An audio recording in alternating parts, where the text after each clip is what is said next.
Ça y est, second jour au Salon de l'Agriculture. Ouf, ça y est, la journée est finie. Ce dimanche s'est passé presque tranquillement. Enfin, on va en parler pas si tranquillement que cela quand même. Et moi, je suis très heureux de vous retrouver ici, en direct du Salon de l'Agriculture, à la porte de Versailles à Paris, sur TV Agri. Alors, il paraît qu'aujourd'hui, il n'y a pas eu de Premier ministre, il n'y a pas eu François Hollande, mais il y a eu quand même un saccage.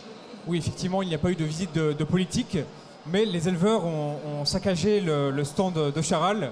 Voilà, les choses sont rentrées dans l'ordre, heureusement, en fin d'après-midi. Ben oui, chaque jour, il y a un stand qui souffre un peu de la difficulté du monde de l'élevage. Et on va parler communication, on va se décontracter un peu avec Gonzague notamment. Bonjour Gonzague. Bonjour. C'est quoi votre job à vous? Alors moi, j'ai pas de travail, je m'amuse et je suis payé à m'amuser. Donc je fais des vidéos sur YouTube. Des vidéos qui marchent bien et dont le concept est... Alors on me propose des défis et je dois essayer de les réaliser. Et donc je fais tout type de défis. Alors on peut en citer, équipe de foot.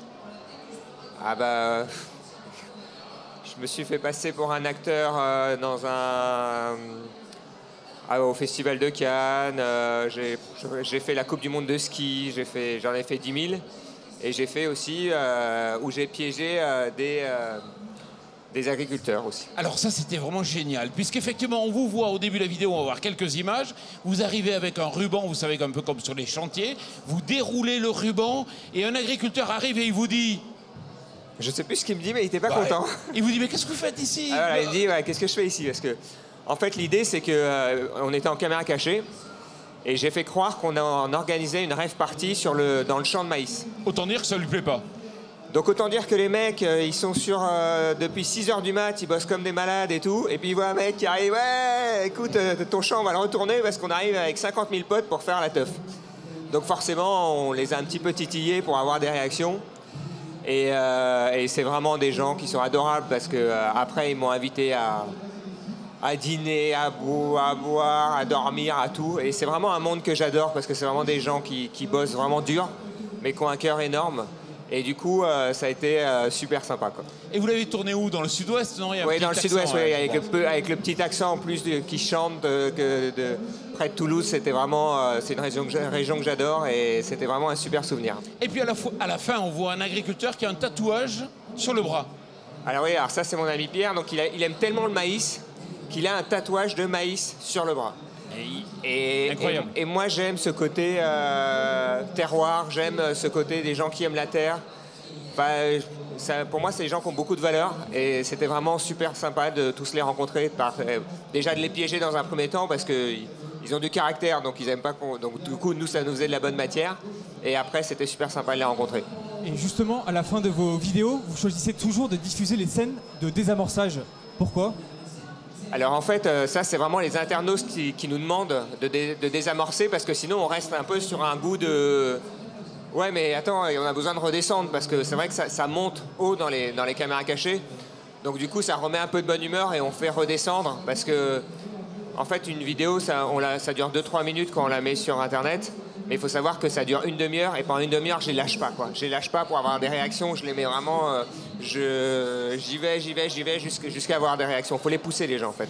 Moi j'ai peur pour vous à chaque fois. Bah, quelquefois ça m'est arrivé que ça soit un petit peu chaud, mais j'arrive un peu à cerner les moments où... Il y a une fois où ça a été vraiment très très compliqué, c'était sur un marché.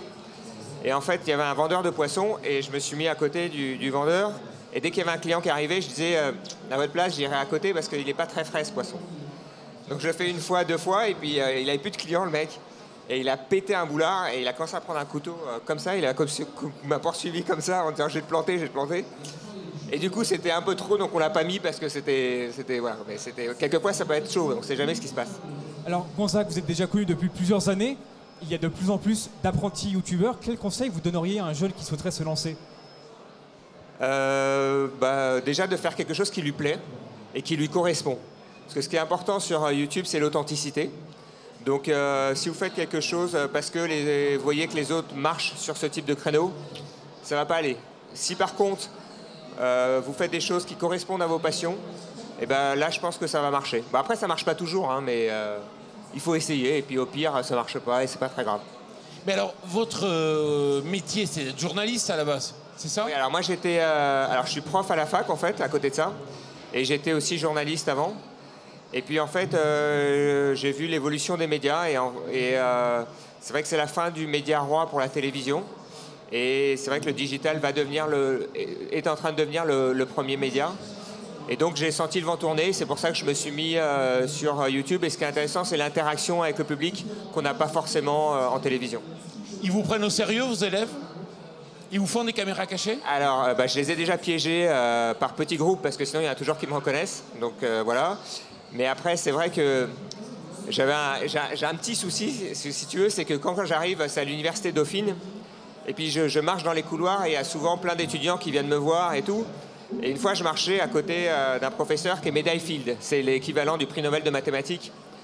Et tous les gens venaient me voir et lui, personne. Et je me disais, il y a quand même un problème, quoi. C'est-à-dire que le mec, c'est une énorme tronche qui est hyper brillant. Et je me disais, il y a quand même un problème dans notre société, quoi. Bon, en tout cas, ça fait des centaines de milliers de vues sur Internet. On vous retrouve sur votre chaîne YouTube, donc le nom? C'est Gonzague TV. Voilà, tout simple.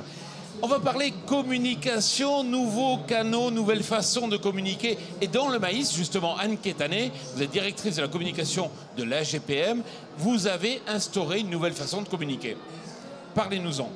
Oui, alors bonjour à tous. Effectivement, en 2014, on a voulu travailler sur l'image du maïs parce qu'on parlait beaucoup du maïs à travers diverses polémiques. Et en fait, on a voulu en parler autrement, prendre la parole sur cette céréale qui est assez mal connue, méconnue en France et en Europe. Et donc, on est parti d'une communication un peu produit qui s'appelait 7 épis mes pâtes, dans laquelle on montre toutes les diverses utilisations du maïs. Donc, ça s'est décliné dans une campagne sur des médias traditionnels, c'est-à-dire presse et radio. Et puis, on s'est dit, comment on fait pour toucher les jeunes ?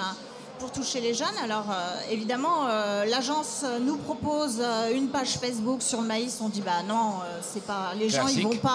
ils vont pas aller sur une page Facebook sur le maïs. Donc on a réfléchi et donc moi j'étais sensible aux travaux des youtubeurs parce que je trouve qu'il y a plein de jeunes filles et de jeunes hommes qui sont extrêmement talentueux, qui sont extrêmement suivis.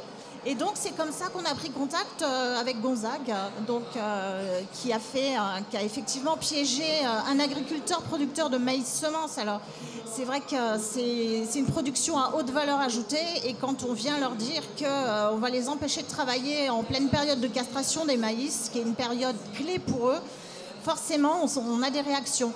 Alors on a continué dans cette démarche parce que ça a extrêmement bien marché.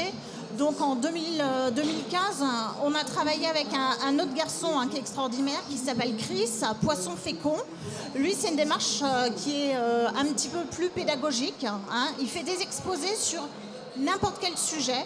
Et à chaque fois, c'est extrêmement divertissant et lui aussi est très très suivi. Donc, fort de ces expériences heureuses, bien entendu, on continue en 2016. Mais est-ce que ça touche vraiment? Est-ce que ça porte aussi l'image que vous souhaitez du maïs? Forcément, déjà, ça touche des gens qui ne vont pas aller s'intéresser au maïs. Les jeunes que l'on touche, ils ne s'intéressent pas aux sujets polémiques, ils ne s'intéressent pas à la politique. Ils ont envie de s'amuser, ils ont envie d'apprendre. Contrairement à ce qu'on pense, il y a énormément de youtubeurs qui marchent très très bien et qui ont des approches qui sont très pédagogiques. Je pense à Dirty Biology, je pense à Nota Bene, enfin...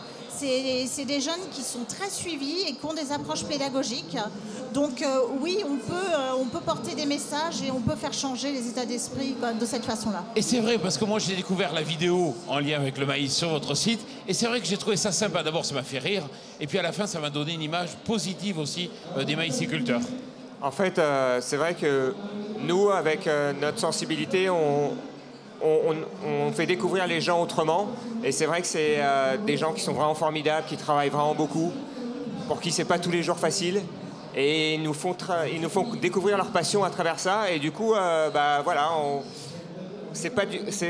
quand on fait du journalisme classique, les gens vont peut-être pas venir vers le contenu.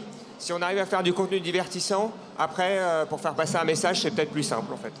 Jean-Baptiste Rivoal, vous vous occupez de la lavande. Et la lavande, elle a une maladie aujourd'hui, une maladie inquiétante. Alors vous allez me dire tout d'abord pour qui vous travaillez. Alors je travaille pour le CRIEPAM, c'est le Centre régionalisé interprofessionnel d'expérimentation en plantes à parfum aromatiques médicinales. Alors à c'est Manosque. douloureux à dire le nom de là où il travaille, mais ce qui est CRIEPAM. agréable, c'est que c'est à Manosque, effectivement. Alors c'est quoi le problème de la lavande? Alors la lavande, depuis un certain nombre d'années, est touchée par une maladie.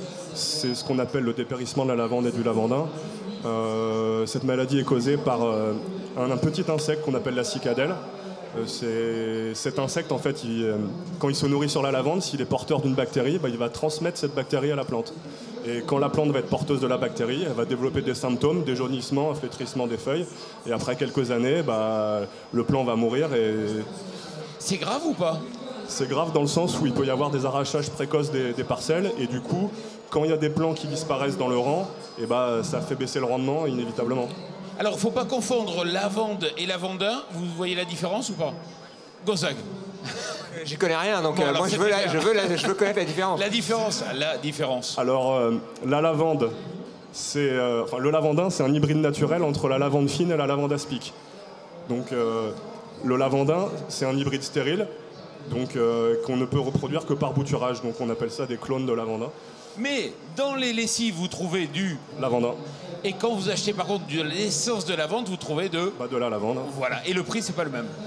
Le prix n'est pas le même, l'utilisation n'est pas la même. N'est pas la même, C'est pas du tout le même produit. D'accord. Et là, on a quoi? De la lavande ou de la Alors là, lavande? c'est des bouquets de lavande. En fait, c'est de la lavande vraiment faite pour les bouquets. C'est une lavande qui est sélectionnée pour sa couleur une fois séchée et pour la tenue des calices sur la tige. Bon. Mais merci beaucoup. On passe au fromage. Il faut prendre un micro. Hein. Alors, vous êtes venu avec des fromages. Je suis sûr que... Anne, vous connaissez les fromages? Lesquels? On va faire un blind test. Allons-y. Anne. Alors là, il y a du comté, non? Non. Oh là là. Bon, ça commence mal. Alors, Jean-Baptiste, alors. Il doit y avoir du Munster. Ah, c'est marqué en facile, gros là. c'est écrit Ça- dessus. Je le vois pas d'ici. Trop facile. Gonzague. Alors là, vous avez, alors à vue de nez, hein, ça vous devez avoir de la tome, mais qui doit avoir quoi, 2 ans d'âge? À vue de nez, je crois À vue que de ça nez, sent. je vous dis 2 ans d'âge. Non, j'ai testé avant, c'est pour ça que je connaissais. Ah bon, ok. Alors, parlez-nous un peu de votre fromagerie et de vos fromages. Et ben en fait, donc je m'appelle Virginie Axer, je suis alsacienne et je gère une fromagerie qui est en Alsace. Et on produit notamment du Munster, mais plein de fromages d'exception, dont cette tome qui a 2 ans d'âge, ou alors cette tome qui est innovante parce qu'elle a des baies de cumin. Et aujourd'hui, je suis là parce que en fait, pendant le Salon de l'Agriculture, il y a une autre manifestation assez importante, qui est le Salon du fromage, qui est juste à côté, où c'est la grand-messe du fromage. Donc il y a les fromagers français qui sont là, mais il y a aussi... tous nos homologues étrangers, donc il y a des Italiens. Et tout va bien. Vous vivez bien, vous, en tant que fabricant de fromage, ou c'est tendu? Je pense qu'on a exactement les mêmes problématiques que le monde agricole, puisque en fait on achète du lait à des producteurs. Par exemple, moi sur la filière de Munster fermier, c'est des producteurs qui vivent que de leur production de fabrication. Donc c'est une passion. Et la passion n'est pas forcément rémunératrice. Est-ce que vous avez un site internet où on peut retrouver vos fromages? Oui. Allez-y, il faut donner l'adresse. www.axer.com. Anne Quétanet, on retrouve le maïs où? À part dans le sud-ouest, notamment. On retrouve le maïs, alors au niveau géographique, c'est presque dans toutes les régions de France. Il Mais sur y en a Internet? plus ou moins. Et dans les produits, je pense que la question portait sur... Non, sur le site internet. Ah, le site internet www.7épimespates en un seul mot.fr. Gonzague, sur Gonzague TV sur YouTube, c'est ça? Exactement, mais est-ce qu'on pourrait goûter le fromage? Mais Parce oui, que- il faut pendant oui, ce parce temps que- distribuer le fromage. parce qu'on- on parle, mais... Quitte à l'avoir reniflé. Et puis la lavande? Et donc www.criepam.com.